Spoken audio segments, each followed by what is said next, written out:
Hey guys, it's ToyHunterTony. This is going to be my On the Hunt podcast.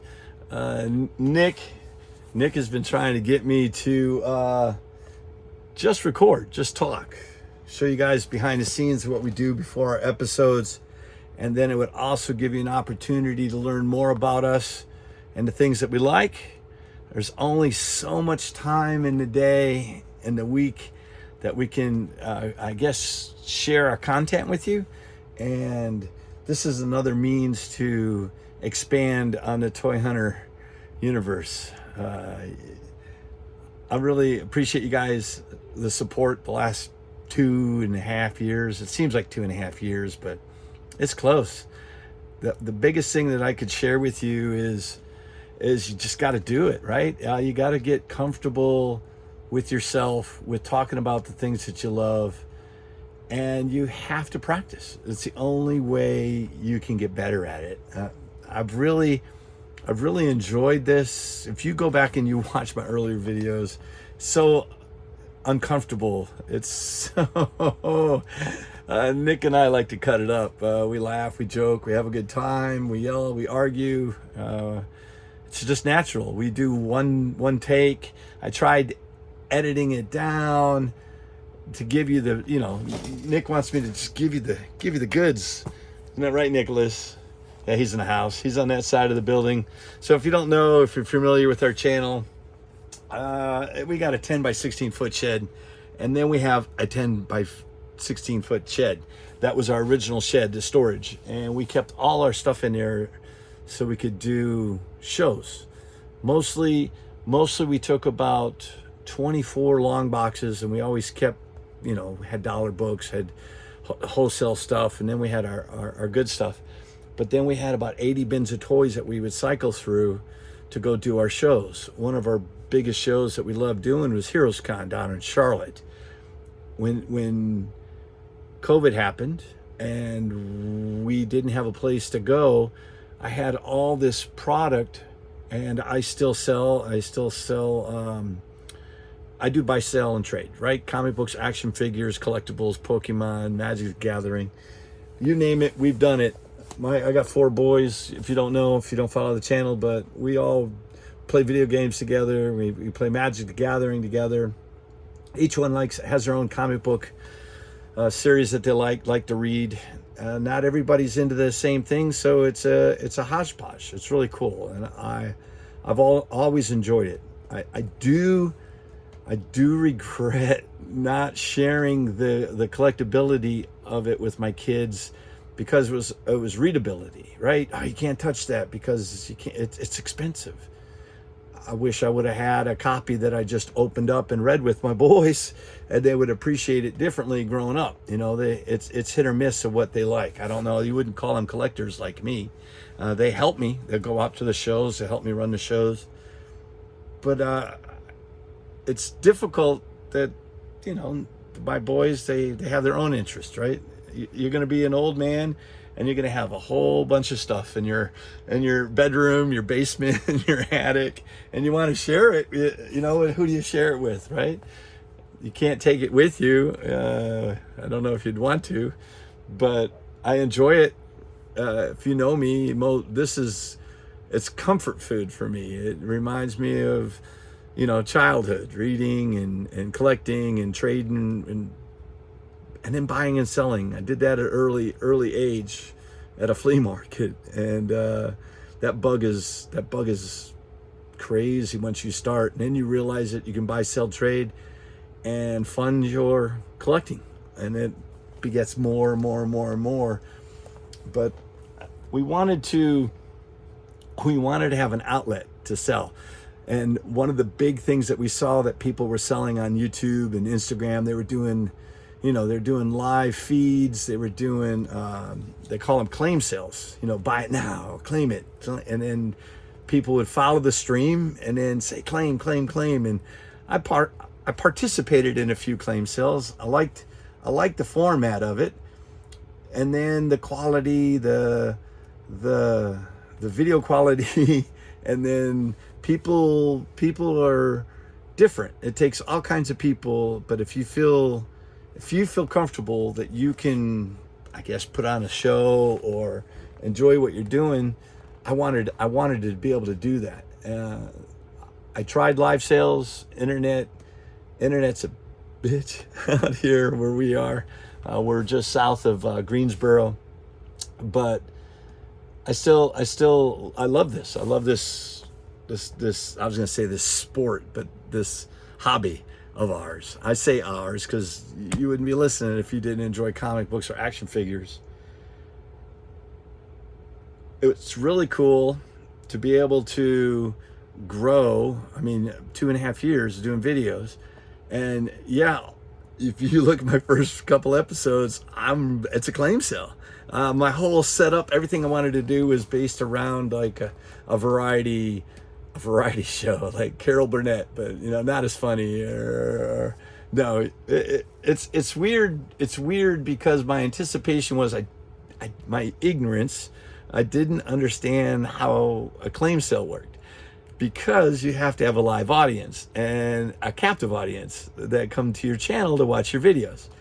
I've tried that a couple of times. It's very difficult when you're trying to run a claim sale in a short period of time and the volume of followers or viewers don't come to your channel to get books.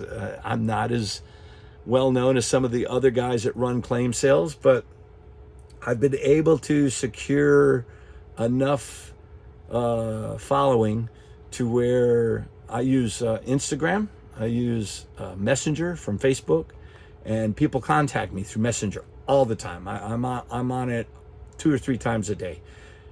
A lot of those guys ask me what's coming up, and I'll tell them, and they're interested in getting stuff right away. And Nick's like, that's not fair. We're presenting it. So if I were to tell you our soon to be, our next top 10, right? We call it. We got top 10. We got On the Hunt. On the Hunt's unboxing, stores, sports, silliness, and then I got my top 10s. The top 10s show my books. So we're prepping Batman and Robin. We were able to secure 1 through 12. The Frank Quitely. His name is play on Quite Frankly, if you did not know that. So his pen name is Frank Quitely. Pretty cool. Didn't know that, but now you do. And don't ask me what his real name is. I don't know. You could tell me down in the comments, which is funny, and I'll touch base with you. But Nick said James Gunn's coming. Damien's coming into the Batman. We're going to have a Batman family. And this is that character, right? Sorry, I didn't mean to blind you. So we are prepping a top 10. And if you're curious, behind the scenes, you just hear me blah, blah, blah. But I wanted to be able to show you what we're doing. So we've got our setup. I know you can see the one computer. That's the computer that Nikki feeds me information. I got the second computer, which is also my camera, and that's where I run my videos. And then we've got our light system, which I've got turned off so it doesn't just blind you. Our work area, and then we have an off camera to the right. So off to the right, we've got space for Nick to operate, and he uses his laptop. And then you got storage, which we're gonna remodel that. We're gonna remodel that probably sometime before Christmas. We'll do a video for that. But I've got to have storage for my bins to get the toys out of here.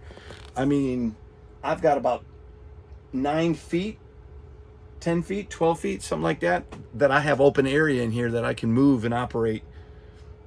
All the books that you see behind me from the other video camera, that's A to Z alphabetized from left to right, top and bottom. And I'm getting so much more stuff that I'm starting to double stack on top. And I got toys everywhere in here, but I got to clean it up so we have access. We're talking about a claim sale. So I would sit here and I would call this stuff off, and it was really hard and painful that the internet connection wasn't there. So I'd get 23 to 40 guys, and 1 or 2 guys would contact me through Messenger. It's like, I can't get through you on YouTube. And that drove me crazy. So we stopped doing the live aspect of it, and we're just doing pre-recorded. All my videos obviously are pre-recorded, but they're set up like a claim sale. And any of those items that you see that are still there, you can get. Once a video's been out, there's 2 years ago, that stuff's still available. I'll take it off down into the descriptions. If you guys look in the descriptions, you'll see all the videos, terms and conditions, blah blah blah. But we've been keeping track of everything, and we've done a pretty good job at it. The hard part, the hard part is doing the multi, what do you call it, format, Instagram. And once you get behind, it is so difficult to get caught up. I think on Instagram we stopped at 113, 118, and we haven't been able to transfer our stuff over to Instagram. And it drives me crazy because you can just get involved in life and stuff. So it's you can't let it get overwhelmed. This is supposed to be something that's relaxing for us, something that we enjoy, and it hasn't taken over as a business. We haven't been that successful yet. I mean, we would like to be able to, but it's not there yet. So we both have full-time jobs. We come over in evenings and we run our videos. And we really try to find stuff that it's so difficult, right? So if you look on YouTube or any of the video services, everybody's trying to find, oh, look, I found the first appearance of the Punisher. That's awesome. Don't get me wrong, I would love that. Or the first, any golden age comic book, for crying out loud. And then you got Silver Age. We're talking Fantastic Four, Spider-Man, those first 50 issues of any of those comic books, everybody's aware of them, and they're so hard to come by. So not every video can be a picture of a comic book that you should keep an eye out for. We wanted to show you that stuff's attainable. You can find your spec or your hot books or however you want to word it. It's out there. We collect stuff, and as you collect stuff comes into the spotlight. Let's say, and you get lucky. But you can't buy everything hoping to get lucky. You have to fine tune what you like and enjoy, and just get what you want, and then cross your fingers that you've invested wisely, I guess is the right thing to say.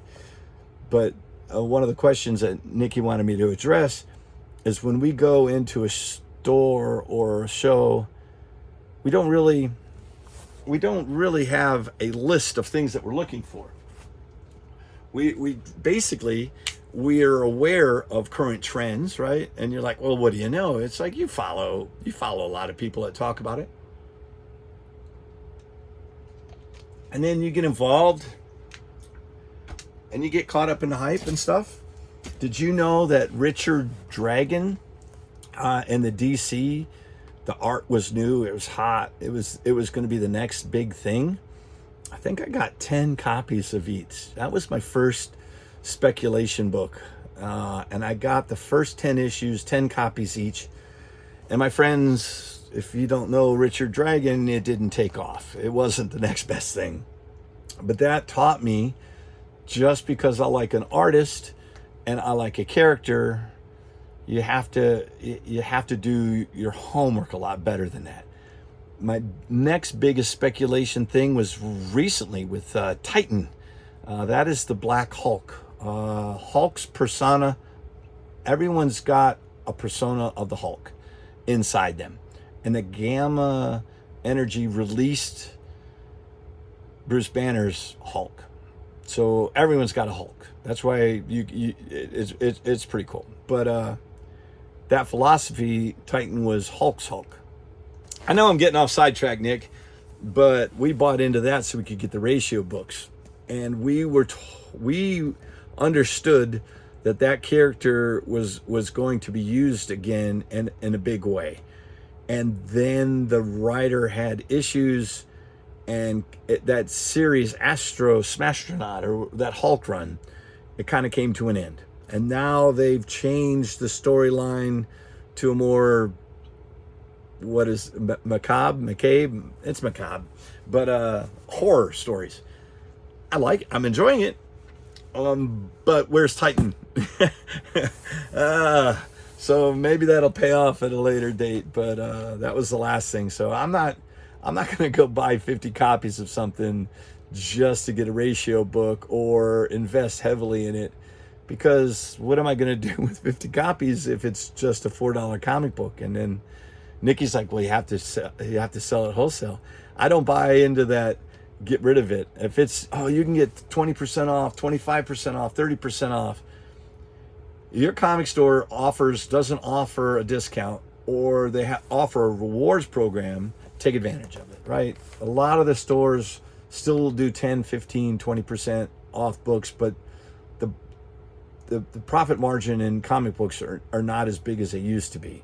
You used to be able to get them at 55% off through Diamond, and then it went to 50, and then it's 45, and different distributors, different deals.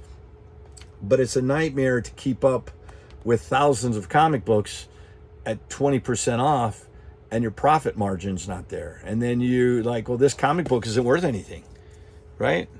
I bought it new, I bagged and boarded it, I kept it clean, and it's been taken care of, right? So if somebody's going to say, hey, I'll pay you $2 for it. Well, I'm not into that boat. I'm into that boat as in, let's find out what the trending sales are. What's the fair market value for that book? And then I'll take a discount off of that. But I'm not here to blow out dollar books or $2 books. There's a value to these. And Nikki always tells me it's a perceived value. What do you mean perceived value? Well, the perception of Batman and Robin, that's where the speculation comes into. The new movie, right? DC's having a hard time with movies. The Flash didn't make a lot of money. Blue Beetle, Flash was okay. It wasn't fantastic, but it was I enjoyed it, but it wasn't like the end all save all, obviously. And then Blue Beetle came out, and they didn't quite know what to do with it. Is it in the new universe, the old universe? It's doing well. It's still making money, so hopefully it gains some traction. And then we've got Aquaman coming out soon, and who knows how that's going to do. I'm excited to see it. I enjoyed the first one. There's people bad-mouthing the second one. It's not even out yet. They're too ready to say rest in peace to the DC universe, or let's get on with the new stuff. It's just, think of it like a movie is like the artist or the writer changed, and it's a new story. Just go into it with an open mind and enjoy it for what it is. I don't know. There's people just bashing things. Nikki said I changed the subject like 4 times. Nick, to just be able to look at the camera and say hello, thanks for joining us. We were in here. What do we got? We're about 3 or 4 minutes. I didn't even get to do what I wanted to do, Nick. So we've got most recent books 3 weeks ago. Haven't been able to do a video yet, prep for it. 2 weeks ago. Over there we've got 1 week ago, and then I've got brand new stuff that came out today. And Nick and I want to do videos for him, but we're strapped for time and stuff, so it's piling up. And then we've got stuff that we've got started from our On the Hunt channel that transfers over to our top 10 video, and we're 2-3 behind that. So Nick just wanted me to let you guys know we haven't forgotten about you, and we'll bring you more, I don't know, content regularly. We've got a huge football game this weekend. We got to go down to Jackson, Mississippi for Max's Greensboro College, and you'll see some of those videos. I post them on the channel if you're interested in seeing what he does. But I'm excited. I enjoy him. So we're going to go check out 2 comic book stores down there. I don't know which ones that they are yet. There are 4 to choose from. I'll make a On the Hunt video showing you those, and then any books we get, we'll follow through as soon as possible. We'll process the Batman books, and we'll get them ready for a new episode. I'm not going to bag and board in front of you. I'm not going to price them in front of you, but I just wanted to touch base and talk to you. So I really appreciate you guys checking out my first episode of my podcast. I appreciate your support on YouTube and then on Instagram and Facebook. I'm not going to go through my whole, reach me at, what is it? Toy_Hunter_Tony on Instagram. You can find me on Facebook at Toy Hunters Club, and then follow me at YouTube for weekly content 2-3 times a week. Basically, it's at ToyHunterTony. And I appreciate you, and we'll have some more stuff lined up, and we'll get better at this as we go along. Thanks for coming along on this journey with me and Nicholas. You want to say anything, Nick? I don't know why. Just come on over. It's all right. All right, guys. We'll see you soon on the next time. Bye-bye.